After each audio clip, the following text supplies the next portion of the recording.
Donc, avec Philippe aussi.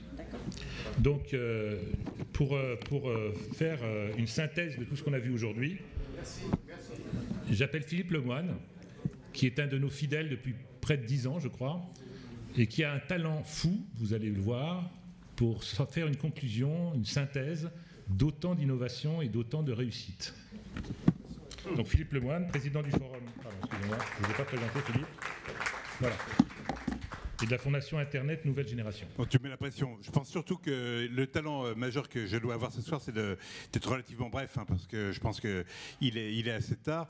Il est d'usage, quand on vient conclure une réunion de ce genre, de dire qu'on a plaisir d'être là. Et c'est vrai que le plaisir est grand. Hein. Moi, j'avais une réunion qui se terminait à 6h30 au Conseil d'État. J'ai pris la petite voiture, il faut se repérer à la Défense. Et je suis tout de même très content d'être là. Pourquoi ? Parce que c'est une belle cuvée, une belle démarche et qu'elle est très belle perspective. Une belle cuvée, vous avez vu les différents exposés qui ont été faits, les différentes présentations.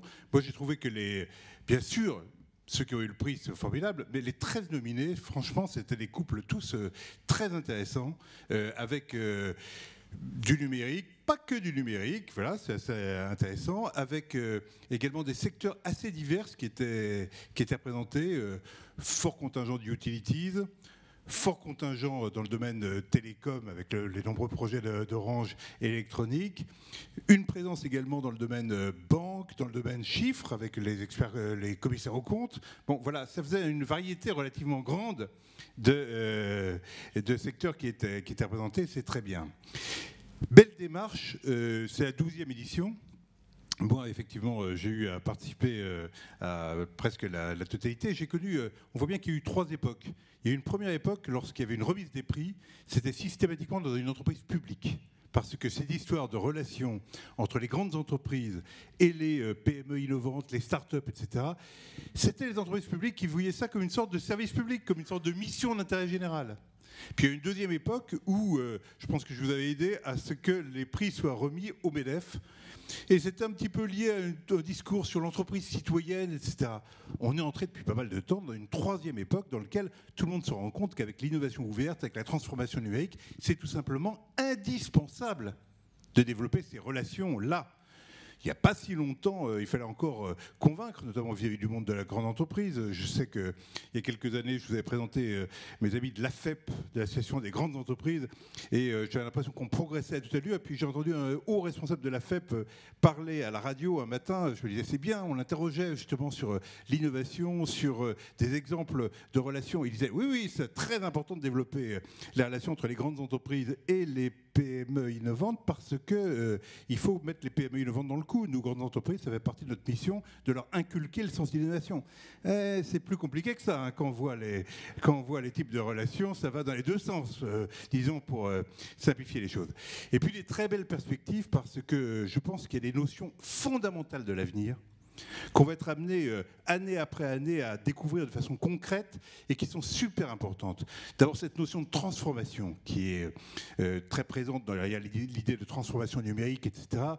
Quand j'avais fait le rapport que j'avais fait au gouvernement sur la transformation numérique de l'économie, j'avais tout de même tiré la sonnette d'alarme pour dire des très bonnes nouvelles en France du côté des Français, des nouvelles pas mal du côté des PME, beaucoup de préoccupations du côté des grandes structures, les grandes entreprises, les grandes administrations et les grandes structures de ce genre. Il faut qu'elles se remuent. Aujourd'hui, il y a beaucoup de grandes entreprises qui se sont mises, qui ont développé des programmes de transformation numérique ambitieux. Et au cœur de ça, il y a toujours, d'une manière ou d'une autre, des processus de rencontres multiforme avec des acteurs plus petits, avec tout un écosystème dans lequel on développe pas mal de choses. Ça, c'est super important, la notion de transformation.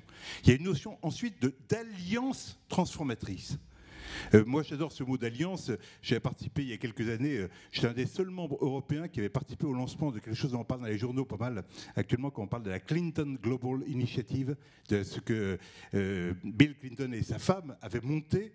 Alors on en parle pas mal dans un contexte électoral à l'heure actuelle, mais c'était un truc super intelligent qui était de dire, aujourd'hui, pour transformer le monde, et c'était impressionnant quand Bill Clinton, qui avait été président des États-Unis, le disait, il y a plus efficace que l'action des États. C'est les actions autour d'objectifs concrets qui sont menées par des alliances entre acteurs différents, des entreprises, des ONG, des associations, des acteurs de terrain qui, dès lors qu'ils se mettent d'accord sur des objectifs pas trop éloignés, à 18 mois, 2 ans, 3 ans, et avec une métrique qui permet d'évaluer ce qu'ils font ensemble, ça c'est un levier de transformation formidable. Et moi j'étais le relais en Europe de cette Clinton Global Initiative, et je trouvais le mot alliance super important, bien mieux que le mot partenariat. Employer le mot alliance, parce que ça renvoie, comme dans les métaux quand on parle des alliages, au fait qu'il y a une transformation mutuelle dans une alliance. C'est-à-dire que les différents acteurs, et chacun l'a dit d'une manière ou d'une autre, n'en sortent pas indemnes. Les grands groupes, lorsqu'ils travaillent avec des petites entreprises, ils ne sortent pas de la même ils sont plus les mêmes après. Et les petites entreprises, elles ne sont plus non plus les mêmes. Il y a une capacité de se transformer mutuellement qui est quelque chose de très moderne, très important. Et puis la troisième notion super importante derrière tout ça, c'est une notion de mutation du concept même d'entreprise.